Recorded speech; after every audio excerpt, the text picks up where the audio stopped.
choose peace. We choose to be peace. And as I was contemplating this talk this week and this consciousness, I was realizing, listening to and experiencing the anger and the hatred and the fear, which underlies all of that anger and hatred. And that is part of our national discourse and the world conversation right now. And you only have to look back a couple of years, even the last 50, to see the folly of our conversation and how little we seem to learn year after year. The war to end all wars, right? The war to defeat terrorism. The war to defeat drugs. The war against poverty.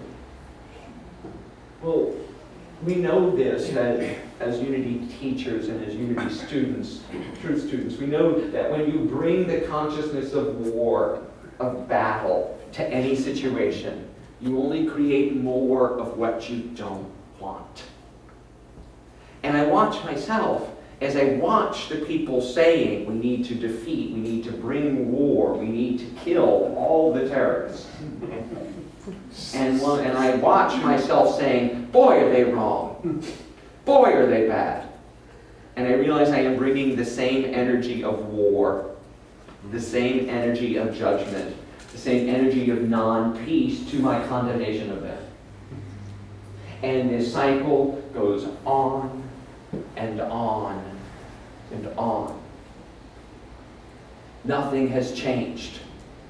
We went to war over and over and over again in the Middle East over the last 12, 13, 14, 15 years after 9/11, 2001. And nothing has changed. Isn't it time we do something differently? Isn't it time perhaps that we try being peace?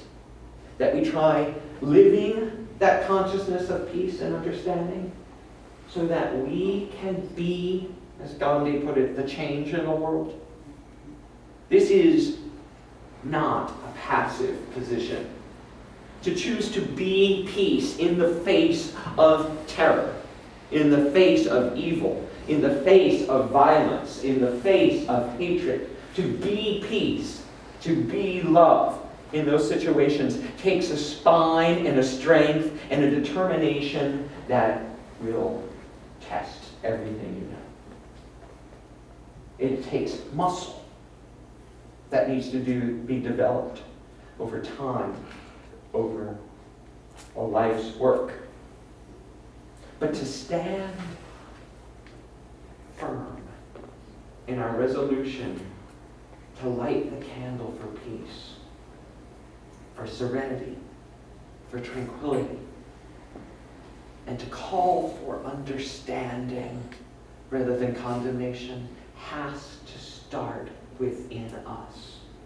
Until I can clear my own consciousness and know that I am not blaming anyone.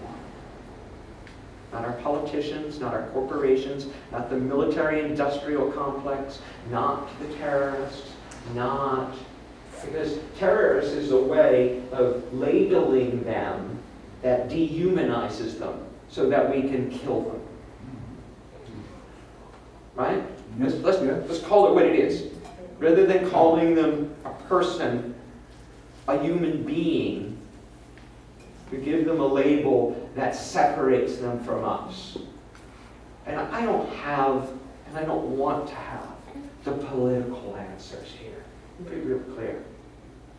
What I'm searching for in my life, and what I hope you are all searching for too, is the spiritual answer in your life. The answer of how you operate and think and behave on a daily basis based on your true identity, your spiritual nature, your divinity.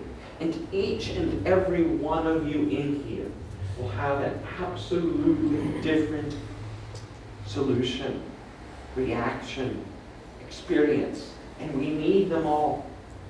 We need every nuance and reflection of the divine light that is you.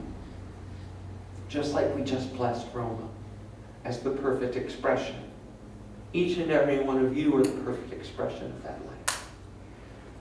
But I believe the way we stay in tune with this, and the way we can know that we are operating out of peace and love rather than out of fear and hatred, is to be prayed up, is to spend time in the silence and spend time in the understanding that we are all one. So today, we're going to meditate.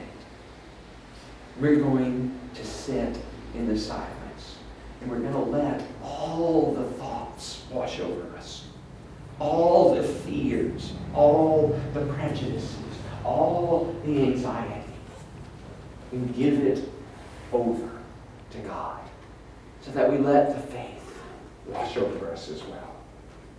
And we let the peace be who we are. Peace is not the absence of war. Peace is a state of being that cannot be shaken by any external event.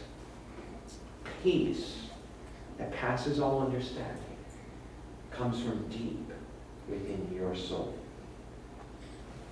As Michael begins the meditation, we will sing our song, When I Pray, so that we can enter this time fully.